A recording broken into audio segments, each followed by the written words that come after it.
দাহিয়াতুল কলবি বলে, ও পয়গম্বর, আমি ইতিপূর্বে এত গুনাহের কাজ করেছি, ওই গুনাহের কথা স্মরণ হয়ে গেছি, এই জন্য আমি কান্না করি। ও পয়গম্বর, জীবনে অনেক গুনাহ করেছি, আমার আল্লাহ কি আমার গুনাহ ক্ষমা করেছিনি?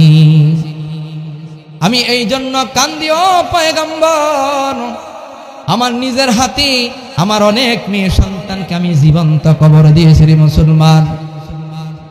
জাহিলিয়াতের যুগে মেয়ে সন্তানকে, কন্যা সন্তানকে সহ্য করা হয় নাই। কন্যা সন্তান হলে অনেক বাবা নিজের হাতে কন্যা সন্তানকে মাটিতে পুঁতে ফেলছে, নাউজুবিল্লাহ।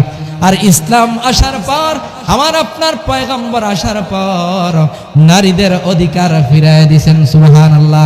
ইসলাম নারীদের অধিকার ফিরায় দিয়েছেন, জোরে বলেন না সুবহানাল্লাহ। মুসলমান ভাইরা আমার, দাহিয়াতুল কলবি বলে, ও পয়গম্বর, আমার অনেক মেয়ে সন্তানকে আমি নিজের হাতে দাফন করেছি, জীবিত আমি সন্তানকে মাটির মধ্যে পুঁতে ফেলেছি। ও পয়গম্বর, কয়েক বছর আগে আমার শেষ একটা শিশু বাচ্চাকে আমি হত্যা করেছি, তার কথা আমি দাহিয়াতুল কলবি এখনো বলতে পারি না। আমি সফরে বাইর হইছি, সফরে যাওয়ার আগে আমার স্ত্রীকে আমি বলে গেছি, স্ত্রী খবরদার, সাবধান, তোমার গর্ভে যে সন্তান, এই সন্তান যদি ভূমিষ্ঠ হয়, ভূমিষ্ঠ হওয়ার পর যদি মেয়ে সন্তান হয়, তাহলে তাকে জীবন্ত মাটিতে পুঁতে ফেলবা। অনেক মানুষ দেখেন সফরে যায়, বর্তমান জমানাও বিদেশ যায়, 6-7 বছর, 10 বছর, 15 বছর পরে আবার বাড়িতে ফিরে আসে, আছে না নাই? অনেক সন্তান এরকম আছে যে 10 বছর বাবার চেহারা দেখে নাই, আছে না নাই? 15 বছর সন্তান বাবার চেহারা দেখে না, বাবা প্রবাস।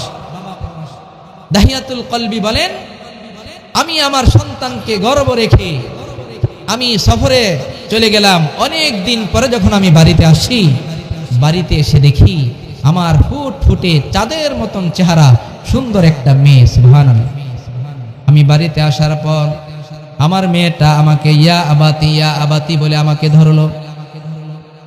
আমি রাগান্বিত হয়ে গেলাম, আমার স্ত্রীকে বললাম, হে স্ত্রী, তুমি আমার কথা কাজে লাগাও নাই, আমার কথা মানো নাই, যে কোদাল দাও, রশি দাও, আমার কাজ সমাধান করি আমি ঘরে ফিরবো। বলেন নাউজুবিল্লাহ। কোদাল নিল, রশি নিল। দাহিয়াতুল কলবি তার সন্তানকে নিয়ে জঙ্গলের দিকে রওনা হয়ে গেলে, জঙ্গলের দিকে রওনা হয়ে যায়।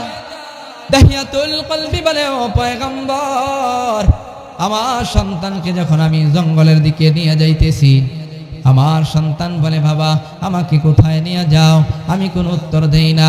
ও পয়গম্বর, জঙ্গলে যাওয়ার পর আমি কোদাল দিয়া মাটি খনন করতেছি, গর্ত খনন করতেছি। আমার সন্তান বলে, বাবা তুমি কেন গর্ত খনন করো? হে বাবা, তোমার গায়ে তো মাটি লাগে, দাও না তোমার গায়ের মাটি আমি মুছে দেই। সুবহানাল্লাহ। ও পয়গম্বর, আমার সন্তান আমাকে এতভাবে মায়া দেখাইলো, আমার গায়ের ময়লা সাফ করে দিল, পরিষ্কার করে দিল। ও পয়গম্বর, তার উপর আমার পাষাণী হৃদয় গলল না। ও পয়গম্বর, গর্ত খনন করে আমার সন্তানের বুকের মধ্যে পা দিয়ে আমার সন্তানকে আমি জীবন্ত কবর দিয়ে ফেলেছি। ও পয়গম্বর, আমার সন্তান ওই সময় বলেছিল, বাবা আমাকে মেরো না, আমি আর তোমার বাড়িতে কখনো যাব না। হে বাবা, তোমার পরিচয় আমি পৃথিবীর কাহারও কাছে দিব না। বাবা আমাকে ছেড়ে দাও, আমি তোমার বাড়ি ছেড়ে অন্য কোথাও চলে যাব না। পয়গম্বর না, তারপর আমার সন্তানকে আমি ক্ষমা করি নাই, জীবিত কবর দিয়ে ফেলেছি। ও পয়গম্বর, আমার সন্তানের কান্নার আওয়াজ যেন এখনো আমার কানে আসতেছি। ও পয়গম্বর, এত জঘন্য গুনাহ করেছি, এত জঘন্য অপরাধ করেছি গো পয়গম্বর, সেই কথা আমার স্মরণ হয়ে গেছে। এই জন্যই তো পয়গম্বর আমি হাউমাউ করে কান্না করতেছি, সাহাবায়ে কেরামও কান্না করে, দাহিয়াতুল কলবি কান্না করে, পয়গম্বরও কান্না করে। মুসলমান ভাইরা আমার, আল্লাহ পাক রব্বুল আলামিনের দয়ার সাগরে ঢেউ উঠে গেছে। আল্লাহ পাক রব্বুল আলামিন জিবরাইলকে পাঠিয়ে দিলেন, জিবরাইল যাও আমার পয়গম্বরকে দাহিয়াতুল কলবির সুসংবাদ জানায়া দাও। হে মুসলমান ইমানদার, জিবরাইল আলাইহিস সালাতু ওয়াস সালাম পয়গম্বরের কাছে হাজির। জিব্রাইল এসে বলে, ও পয়গম্বর, দাহিয়াতুল কলবে কালিমা পরে মুসলমান হওয়ার কারণে, ইসলাম ধর্ম গ্রহণ করার কারণে, অনুতপ্ত হওয়ার কারণে, ও পয়গম্বর, আল্লাহ তাআলা ঘোষণা করে দিয়েছেন দাহিয়াতুল কলবের জিন্দেগীর সব গুনাহ আল্লাহ তাআলা ক্ষমা করে দিয়েছেন। সুবহানাল্লাহ বলেন।